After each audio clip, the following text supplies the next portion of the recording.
ទូកស្ថិតនៅក្នុងវត្តសិរីមង្គលបាទសិរីមង្គលហើយវត្តដំរីសបាទទូកគ្រឿងខាងនេះមាននាមថាពេជ្រសិរីខាងនេះបានយកតែគេបាទគឺស្រស់ស្អាតមែនទែនបាទ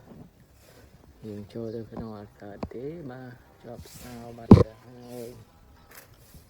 ស្អាតណាបាទស្អាតមែនទែននេះជាពេជ្រសិរីខាងនោះពេជ្រសិរីដែរពេជ្រសិរីរិទ្ធីតាកាមេរ៉ា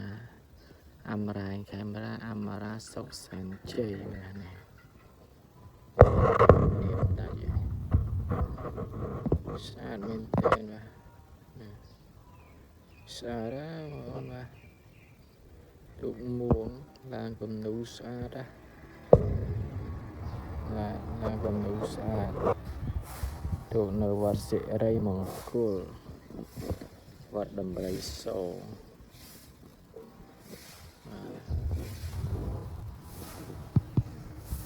មាន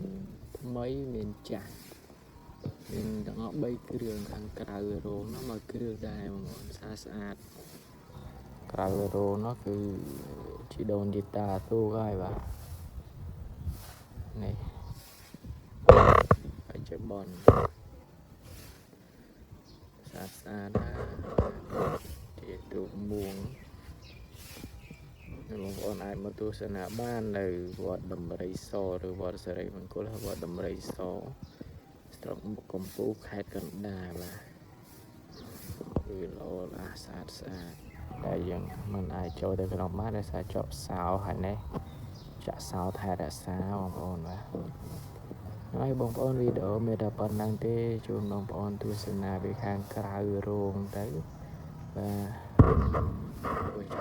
ទបងប្អូនដែលមិនតាមជួយ Subscribe សូមជួយ Subscribe ម្នាក់មួយផងបាទ